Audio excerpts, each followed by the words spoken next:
Hello అండి, అందరికీ నమస్కారం. నేను మీ కట్టా కార్తీక్. ఆదివారంతో జూబ్లీహిల్స్ ఉప ఎన్నికల ప్రచారం ముగిసింది.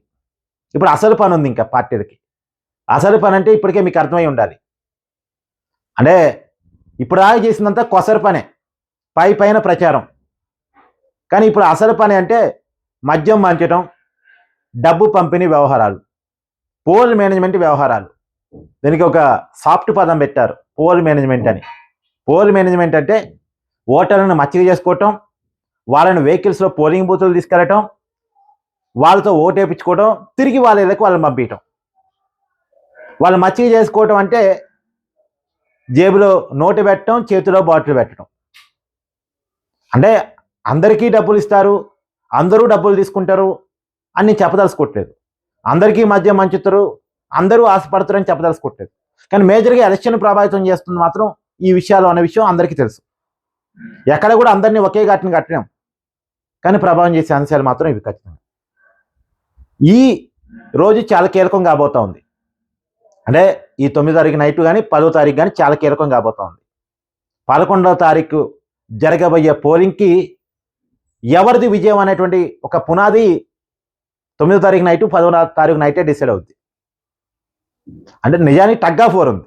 ఒక వేవ్ ఒక పార్టీ వైపు వచ్చి ఉంటే అది వేరు, కానీ ఒక వేవ్ ఏ పార్టీ వైపు రాలే. బీఆర్ఎస్ కొద్దిగా హైక్లో ఉంది, 10%. బీఆర్ఎస్ వైపు కొంత విజయం మొగ్గుంది, కానీ అధికార పార్టీకి అడ్వాంటేజ్ ఉంది. దానివల్ల టగ్ ఆఫ్ వార్ అంటున్నాం. అధికార పార్టీ కాబట్టి అవకాశం కాంగ్రెస్ పార్టీ వైపు ఉంది. అందులో బీసీ అభ్యర్థి మీద మంచి పేరు, పార్లమెంట్కి ఎక్కువ అవకాశం అధికార పార్టీకి ఉంటుంది. ప్రజల్ని మచ్చక చేసుకునే అవకాశం అధికార పార్టీ వైపు ఉంటుంది. బీఆర్ఎస్ పార్టీకి ఏమో క్యాండిడేట్ మైనస్ అయ్యారు. అందులో ఆ కుటుంబ సమస్యల మీద గత 3-4 రోజులుగా వార్తలు వస్తున్నాయి. అది ప్లస్ అయిద్దా మైనస్ అయిద్దా అన్న కాడ కొద్దిగా ఇబ్బంది ఉంది. అదే అతిగా పోతే సానుభూతిగా మారిద్దేమో అనేటువంటిది కూడా ఉంది. కానీ ఏదైనా మాగంటి సునీత కుటుంబం పంచాయతీ అనేది కొంత ఈ గత 2-3 రోజులుగా వివాదంగా మారింది. సో ఈ రకరకాల కార్యక్రమాలు ఆ బీఆర్ఎస్కు ఉన్న 10% అడ్వాంటేజ్ తిరిగి మళ్ళీ కాంగ్రెస్ వైపు లాగేయబడితే విజయం కాంగ్రెస్కే దక్కే అవకాశం ఉంటుందా అనేటువంటి ఒక చర్చ మాత్రం ఉంది. కానీ రియల్ టైంలో రియల్ గ్రౌండ్లో అయితే పోల్ మేనేజ్మెంట్ బీఆర్ఎస్ కూడా జాగ్రత్తగా చేసుకోవాలి. ఇప్పటికీ స్టిల్ ఇంకా బీఆర్ఎస్కే 10% అడ్వాంటేజ్ అయితే ఉంది. మరి బీఆర్ఎస్ ఆ 10% అడ్వాంటేజ్ని ఇవాళ నైటు రేపు నైటు ఏ మేరకు కాపాడుకోగలిగింది అని చూడాలి. రంగంలోకి కేటీఆర్, హరీష్ రావు దిగారు. వీళ్ళిద్దరికీ పోల్ మేనేజ్మెంట్, ఎలక్షన్ మేనేజ్మెంట్ బాగా తెలుసు. అందులో హరీష్ రావుకి బాగా తెలుసు. ఈ మధ్యనే వాళ్ళ ఫాదర్ చనిపోతే ఆ కార్యక్రమాలను ముగించుకొని ఈ ఎలక్షన్ చాలా ఇంపార్టెంట్ అని హరీష్ రావు కీలకంగా రంగంలో దిగారు. కాబట్టి ఇక్కడ బీఆర్ఎస్ని తక్కువ అంచనా వేయడానికి లేదు. తగ్గా పోరింది కాబట్టి ఏమైనా జరగవచ్చు. కానీ నేను ప్రజలకు చెప్పేది ఏంటంటే డబ్బులకి ఆశపడకండి, మద్యానికి ఆశపడకండి. డబ్బుకి మద్యానికి ఆశపడితే మనం జవాబుదారీతనాన్ని మిస్ అవుతాం.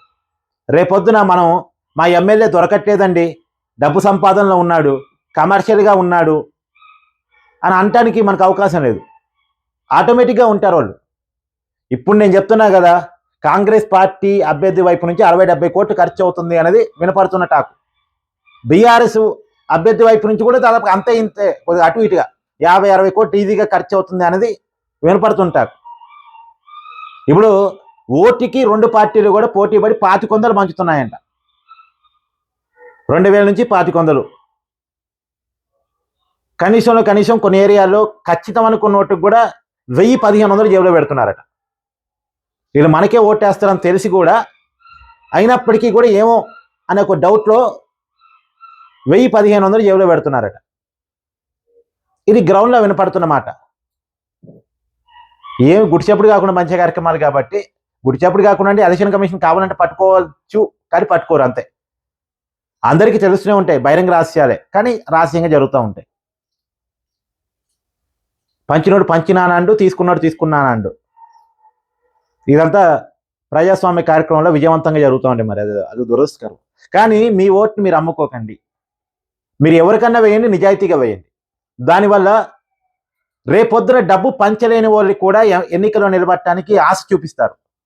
ఇప్పుడు పార్టీలు ఎలా ఉన్నాయంటే టికెట్ ఇవ్వాలంటే ఎంత ఖర్చు పెట్టుకోగలుగుతున్నా అడుగుతున్నాయి అభ్యర్థుల్ని.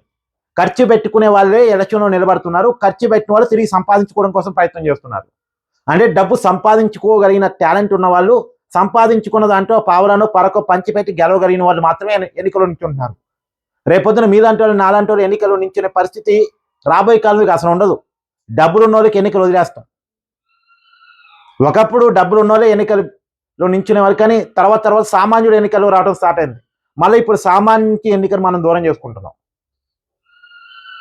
గ్రామ పంచాయతీ సర్పంచ్ కూడా ఓ 25 లక్షలు 30 లక్షలు చాలా ఈజీగా ఖర్చు అయ్యే పరిస్థితులకు మనం నెట్టబడుతున్నాం.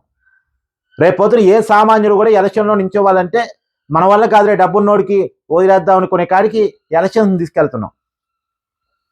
రేపొద్దున మనకు అందుబాటులో లేకుండా మన పీల్చి పిప్పి చేసి మన రాష్ట్రాన్ని దోచేసి మన్ని దోచేసి మనకేదో సంక్షేమ కార్యక్రమాలు పడేసి మన బెచ్చగాల్లాగా చూసే పాలకుని మనం ఆల్రెడీ తయారు చేసుకుంటాం కూడా. ఈ పరిస్థితిలో తేడా రావాలంటే ఇప్పుడేదో డబ్బు తీసుకున్నంత మాత్రాన వాళ్ళేదో డబ్బు సంపాదించుకోరు అంటానికి కాదు.